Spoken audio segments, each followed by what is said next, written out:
Approximately 9:20 this morning, Fire and Rescue New South Wales along with the Rural Fire Service were responded to this location.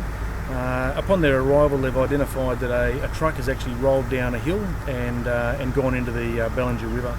A quantity of the load is still on the truck, and once the truck is salvaged from the river, further investigations will be made as to if there is any load that has entered the river, and procedures that will be put in place to protect the environment. Yeah, the driver wasn't in the cab at the time, so the driver wasn't injured as a result of this.